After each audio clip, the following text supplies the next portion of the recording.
Guys, my name's Lauren. I just wanted to introduce myself and kind of go over what's wrong with my heart and why I'm doing these videos. So I've been wanting to do videos for a very, very long time, but I've been really healthy for a while, so I kind of didn't really feel the need, and I didn't think that um, people would think that I'm actually sick. So here I am. I am starting my video, my very first video, and I'm just going to kind of go over exactly what's wrong with me. I was born with my heart backwards, which when I say that, it's called LTGA. It's called left transposition of the great arteries.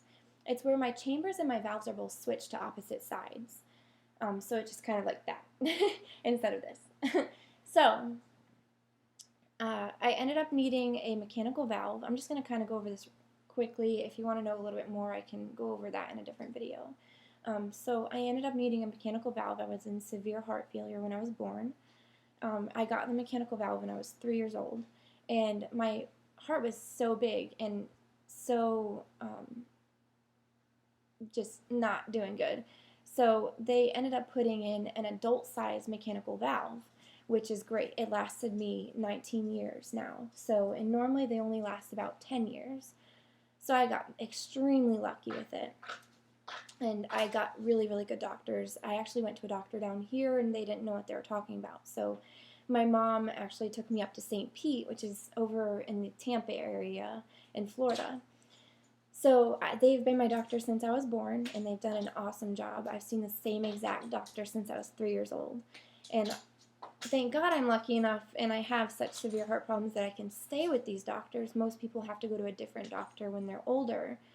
But since my heart is so severe, I can stick with the same doctor, which is great because they know my heart and they've been with me forever. They know exactly how crazy I am. I am an extreme rebel, but it keeps me happy. So, yeah, so my heart is backwards, and I did end up needing a heart valve, and I have a pacemaker. I'm on 12 medicines right now. I was on 19. So I am doing a little bit better. I was extremely healthy for a couple of years, like I said, but now I just went to the doctor not that long ago, and we have been kind of waiting on my valve to give out because it has been 19 years. And so finally now it is starting to give out. It's starting to leak, which when I say leak, a lot of people don't know what that is. The mechanical valve, it pumps open and closes like that. So when it leaks, it ends up staying open too long, and then it lets the blood pump out too fast. So that's what's happening with it right now. It makes me extremely tired and dizzy and just a lot of chest pain. So the last time I went to the doctor, they said that my gradient is 15, which it used to be 10, and that it was like that for a while. But now it's starting to gradually go up, so there is definitely something wrong. It is getting worse. So I'm going up on Thursday for a heart cath, which I'll kind of just go over that real quick of what it is. It's just where they take a tube and they go either through your groin or your neck, and they just push it on through up to your heart. And it goes inside your heart, and they can get videos and pictures of exactly how bad it is, and they can hear it. And I know on my echo, the last one, you can definitely hear that it's staying open, and it's just, you can hear a big swoosh, like it just, the blood just, it keeps going through, and it's just making me exhausted. So they're going to do a heart cath and just see exactly how bad it is, because on the echoes with me getting older, it's a little bit harder to see on the echo of how bad it is. So they have to actually go in and check and see exactly if it is that bad or not. Which we think it is, just by the way I'm feeling. I might not look like I'm sick, but I don't feel very good right now. And you can tell I do have a heart monitor on just to monitor my heart rate. I do have SVT, which makes your heart rate go extremely fast, just randomly, and that makes you tired too. So they have that on. It records constantly. I'll kind of just show it to you. This is what it looks like. And there's like a little button on the side that you push when you have an event or something that you're feeling. And I have 3 of them on me. I have one on my stomach also. And it just monitors the heart rate so they can see how bad it is. But yeah, so for the cath, I am on Coumadin, I am on blood thinners, so that does make me bleed more. So in order for me to go in for the cath, or for any procedure, and I do have to go off of that medicine. In order to go off that medicine, I do either have to do injections in my stomach, which would be Lovenox injections, or I would have to go into the hospital early and do heparin IV, which they're just different blood thinners. They're pretty much the same thing. It's just a little bit safer and a little bit easier to monitor. But this time I got lucky. My insurance company did let me get Lovenox injections, so I am going to be doing a video on that tomorrow. I mean, if you can't stand needles, then don't watch the video. I am going to be showing exactly how to do the injection. So it's going to be kind of exciting for me. I find it really interesting. I know some people don't, but I do. And so then I'll be doing that for the 3 days before I do my cath, and then on Thursday I'm going in for my heart cath, which they'll have to put me under cardiac anesthesia for, which is extremely strong. It's a lot different than regular anesthesia. It's a lot more dangerous to be put on, so they have to really pick and choose when to put me under cardiac anesthesia. And pretty much any time I have anything wrong, I had to have 2 teeth pulled a couple years back, and I was in the hospital for 2 weeks just for 2 teeth pulled, just because I had bleeding complications.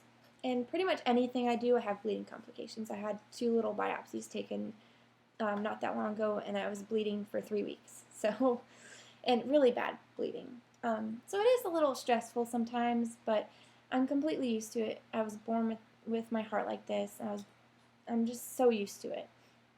So yeah, I have a pacemaker in my stomach. Most people do get it underneath their collarbone right around here, but since I was so small when I got it, I was 12 years old.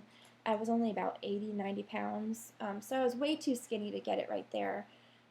So they did put it in my stomach, which is very, very rare. I actually went to my hospital the other day in the ER, and they were really confused at why it was there.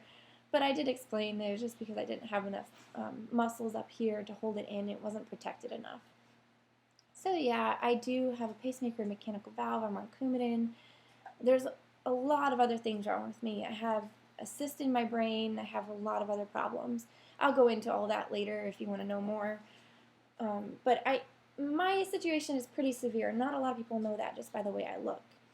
A lot of people don't believe me, and even when I was in elementary school, just because I was a happy kid and I would run around going crazy and I'd want to be in PE because I couldn't do it, the principal actually didn't believe me and made my mom and my doctors pull all of my records to make sure that I did have heart problems and to make sure that I wasn't just skipping out on school and that my parents were just letting me. It was pretty ridiculous, but it did happen, and that's what we had to go through, and unfortunately that's just what happens when you have medical problems. You kind of have to go through all that crap, but yeah, so I am here today, and I'm very thankful for that, and I am extremely happy. When I was 12, I did get extremely depressed and was very suicidal when I did need my pacemaker surgery, but I've learned from that situation, and now I take advantage of anything I can go through. Any experiences I can go through, I just take it as a challenge.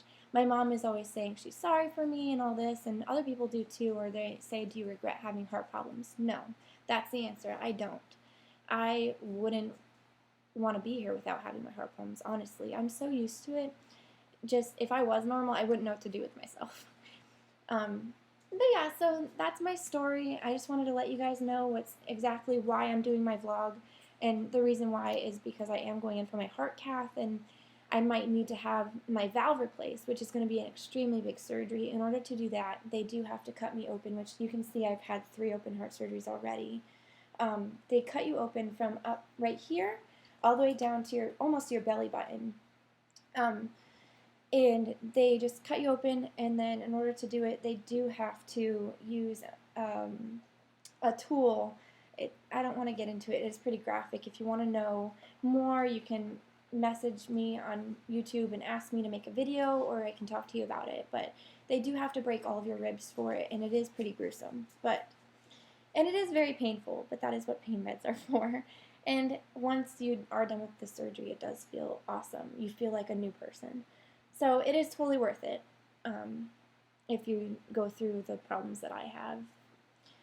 But yeah, so I just wanted to go over that and let you guys kind of know what's going to be going on and what my vlog is going to be about. I am going to have a video up tomorrow of my Lovenox injection, so stay tuned for that. Alright, thanks. Bye.